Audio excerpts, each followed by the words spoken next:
అన్నమయ్య జిల్లాలో పేలుడు సంభవించింది. రామాపురం మండలం గువ్వల చెరువులో ఓ ఇంట్లో టీవీ పేలింది. టీవీ చూస్తున్న లక్ష్మమ్మ తీవ్ర గాయాల పాలైంది. పేలుడు ధాటికి ఆ ఇంటి కిటికీలు గోడలు పూర్తిగా దెబ్బతిన్న పరిస్థితి కనబడుతోంది. ఇంటి సమగ్రంతా కూడా కాలి బూడిదైపోయింది. భారీ శబ్దంతో పేలుడు జరగడంతో గ్రామస్తులంతా కూడా ఒక్కసారిగా ఉలిక్కిపడ్డారు. టీవీ పేలుడు వెనుక అనేక అనుమానాలు వ్యక్తమవుతున్నాయి. టీవీ పక్కనే వేరే పేలుడు పదార్థాలు ఉన్నాయనే అనుమానాలు కూడా వస్తున్నాయి. ఇంకా ఏమైనా తీసుకొచ్చి పెట్టారనే కోణంలో కూడా విచారిస్తున్నారు. సంఘటనా స్థలాన్ని ప్రస్తుతం క్లూస్ టీమ్ జాగిలాలు పరిశీలిస్తున్న పరిస్థితి కనబడుతోంది. ఓ మహిళకు తీవ్ర గాయాలైన ఘటన టీవీ పేలి అన్నమయ్య జిల్లా రామాపురంలో చోటు చేసుకుంది. నాగమ్మ తన కోడలు స్థానికంగా నివాసం ఉంటున్నారు. శుక్రవారం ఉదయం కోడలు బయట ముగ్గు వేస్తుండగా నాగమ్మ ఇంట్లో టీవీ చూస్తోంది. ఈ క్రమంలో టీవీ ఒక్కసారిగా పెద్ద శబ్దంతో పేలింది. దీంట్లో ఇంట్లోని తలుపులు కిటికీలు పూర్తిగా పగిలిపోయాయి. ప్రమాదంలో నాగమ్మకు తీవ్ర గాయాలయ్యాయి. వెంటనే స్థానికులు ఆమెను కడప రిమ్స్కు తరలించారు. పోలీసులు ఘటనా స్థలానికి చేరుకొని పరిశీలిస్తున్నారు. ఇంట్లో టీవీ పేలడానికి కారణాలేంటి, పక్కన ఏమైనా పేలుడు పదార్థాలు ఉన్నాయా, ఇంకా ఏమైనా తీసుకొచ్చి పెట్టారనే కోణంలో కూడా ప్రస్తుతం పోలీసులు అయితే పూర్తిగా పరిశోధిస్తున్నారు. క్లూస్ టీమ్స్ జాగిలాలతో ఆ ప్రాంతాన్ని అంతా కూడా పూర్తిగా పరిశోధిస్తున్న పరిస్థితి కనబడుతుంది. రామాపురం మండలం గువ్వల చెరువులో ఇంట్లో టీవీ పేలిన ఘటనకు సంబంధించిన దృశ్యాలు చూస్తున్నాం. డిస్టర్బింగ్ విజువల్స్ అవి.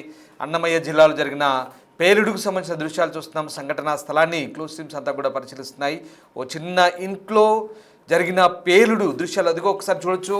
పోలీస్ జాగిలాలు కూడా ఆ ఇంట్లో ఏవైనా అనుమానాస్పద వస్తువులు కానీ అనుమానిత నిషేధిత పదార్థాలు కానీ ఏమైనా ఉన్నాయా అనే కోణంలో కూడా క్లూస్ టీమ్స్ అలాగే పోలీస్ డాగ్ స్క్వాడ్తో క్షుణ్ణంగా తనిఖీలు చేస్తున్నారు.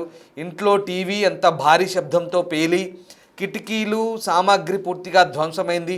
ఇంటి గోడలు కూడా ధ్వంసమయ్యాయంటే ఒక టీవీ పేలితే అంత భారీ స్థాయిలో నిజంగా విధ్వంసం జరుగుతుందా అనేది ప్రస్తుతం పోలీసులు ఆరా తీస్తున్నారు. గతంలో కూడా టీవీ పేలిన ఘటనలు చూసాం, కానీ ఇంత భారీ స్థాయిలో విధ్వంసం జరగడం వెనుక కారణం ఏంటనే కోణంలో అయితే ప్రస్తుతం ఆరా తీస్తున్నారు.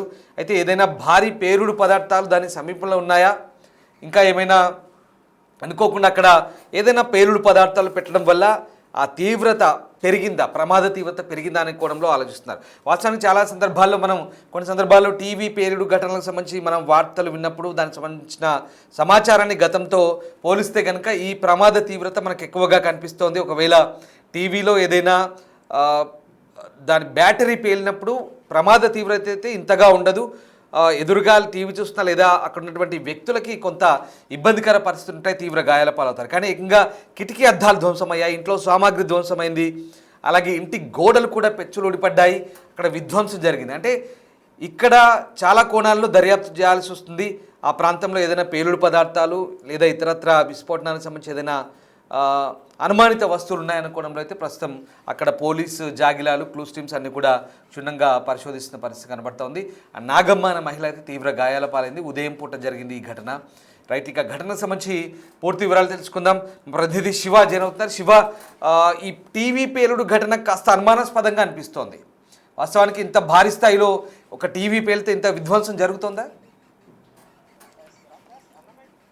గ్రామంలో సంబంధించి కూడా ఒక టీవీ పేలి ఆ టీవీ చూస్తుంటే మహిళకు తీవ్ర గాయాలు కావడం కూడా తీవ్రంగా ఇది కలకలవుతుంది. ఎందుకంటే ఒక టీవీ చూస్తున్న మహిళ కనీసం టీవీకి 2 నుంచి 3 మీటర్ల దూరంలో కూర్చునే పరిస్థితి ఉంటుంది. అయినప్పటికీ కూడా టీవీ పేలడం, ఒకసారిగా పేలడం మహిళకు చాలా తీవ్ర గాయాలు కావడం, వీటితో పాటు ఇంటికి సంబంధించి కిటికీలు కావచ్చు, గోడలు కావచ్చు, వీటన్నిటి ధ్వంసం కావడం, ఇంట్లో ఫర్నిచర్ సైతం ధ్వంసం కావడం కూడా ఇది పూర్తి స్థాయిలో కొంత అనుమానాలు వ్యక్తమవుతుంది. ఎందుకంటే వీటికి సంబంధించి కూడా ఈ గ్రామ పరిసరాల పరిధిలో మాత్రం ఈ కంకర మిషన్లు లాంటివి ఎక్కువగా ఉంటాయి. సో వాటికి సంబంధించి ఏవైనా పేలుడు పదార్థాలు ఇంట్లో ఉంచారా, టీవీ వెనక ఉంచారా, లేదంటే ఆ ఇంట్లో ఆ టీవీ సాధారణ పేలినప్పటికీ కూడా ఆ పరిసరాల్లో ఉంటే ఆ పేలుడు పదార్థాలను పేలి అంత శబ్దం వాటిందిలే. ఎందుకంటే ఆ శబ్దానికి ఒక్కసారిగా గ్రామం మొత్తం కూడా ఉలిక్కొడే పరిస్థితి. ఎందుకంటే అది ఉదయాన్నే కావడం, ఉదయం సమయంలో దాదాపు అందరూ ఇంటి పరిసర పరిధిలో ఉంటారు. సో ఆ టీవీ పేలుడు పరిధికి చుట్టుపక్కల గ్రామం ఎవరైతే నివాసాలు ఉంటారో వారందరూ కూడా ఒక్కసారిగా ఆ ఇంటి దగ్గర రావడం చూస్తుంటే మాత్రం ఒక్క టీవీ పేలుడు ఇంత శబ్దం చుట్టుపక్కల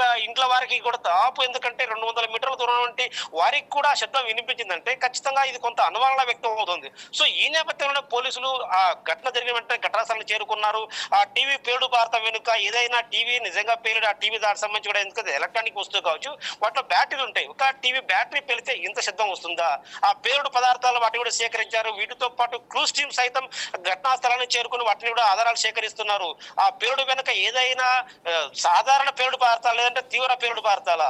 ఎందుకంటే కంకర మిషన్ లకు వాటి సంబంధించి, ఎందుకంటే అక్కడ పెద్ద బండరాలను వాటిని పేర్చాలంటే ఖచ్చితంగా జెడ్6 లాంటివి వాడతారు. సో ఆ జెడ్6 కి అయితే ఖచ్చితంగా పేలుడు భారీ శబ్దం వస్తుంది. వాటితో పాటు పేలుడు తీవ్రత కూడా తీవ్రంగా ఉంటుంది. సో ఈ నేపథ్యంలోనే అలాంటి పేలుడు పదార్థాలు ఉన్నాయా, లేదంటే గ్రామం సంబంధించి కూడా ఇంటి కుటుంబ యజమాని ఎవరైతే ఉంటారో అతని నేపథ్యం ఏంటి, ఒకవేళ అలాంటి పేలుడు పదార్థాలు వీటికైతే తెచ్చారా, లేదా ఇంకో దానికి ఏమైనా తెచ్చారా, లేదంటే వ్యక్తిగత ఏవైనా విభేదాల కారణంగా ఏదైనా పేలుడు పదార్థాలు తెచ్చి పెట్టుకున్నారా, లేదంటే స్థానికంగా చిన్న చిన్న బాంబులు ఏమంటే సాధారణ నాటుబా ఉంటాయి, ఇలాంటి ఏమైనా తెచ్చుకున్నారా అనే కోణంలో కూడా పోలీసులు విచారిస్తున్నారు. ఖచ్చితంగా దీని వెనుక మాత్రం కొంత అనుమానాల వ్యక్తం అయ్యే విధంగా కూడా పోలీసులు ఇప్పటికే ప్రాథమిక ఆధారాలు సేకరించారు. సో ఈ నేపథ్యంలోనే ఆ పేలుడు ఏవైతే పేలుడు పదార్థాలు ఉన్నాయో ఆ టీవీ పరికరాలతో పాటు కూడా పేలుడు పదార్థానికి సంబంధించి కూడా వాటిని సేకరించి వాటి విశ్లేషించే పనిలో పడ్డారు. సో ఈ నేపథ్యంలో వాటిని కూడా ల్యాబ్కు తరలించి కూడా వాటిని పరీక్షించి ఖచ్చితంగా దీనిపై కూడా ఇప్పటికే కేసు నమోదు చేసి విచారణ చేపడుతున్నారు. Ramdas. Right, yes, thank you Shiva. So మొత్తం మీద పరిసర ప్రాంతాల్లో కంకర మైనింగ్ కూడా జరుగుతుందని చెప్తున్నారు. సో వాటిని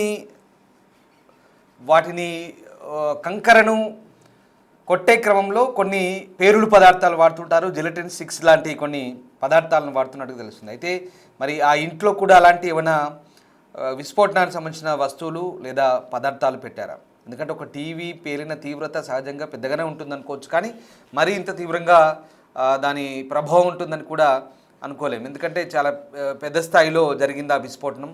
అలాగే ఆ ఇల్లు కావచ్చు, ఇంట్లో ఉన్నటువంటి సామాగ్రి అంతా దెబ్బతింది. ఒకసారి ఆ దృశ్యాలు చూస్తే మీకు అర్థమవుతాయి. ఇంట్లో సామాగ్రి దెబ్బతింది, చుట్టుపక్కల ప్రాంతాల వాళ్ళు కూడా ఉలిక్కిపడ్డ పరిస్థితి. ఆమె అయితే తీవ్ర గాయాల పాలైంది. దీన్ని పోలీసులు అయితే ట్రేస్ అవుట్ చేసే ప్రయత్నం చేస్తున్నారు. గోల చెరువులో జరిగింది ఘటన. ప్రస్తుతానికైతే ఆమెను చికిత్స కోసం తరలించారు. ఉదయం పూట ఈ ఘటన జరగడంతో స్థానికంగా కాలనీ వాసులంతా ఉలిక్కిపడ్డ పరిస్థితి కనబడతా ఉంది. పోలీసులు అయితే ప్రస్తుతం దీనికి సంబంధించి పూర్తి స్థాయి దర్యాప్తు చేస్తున్నారు.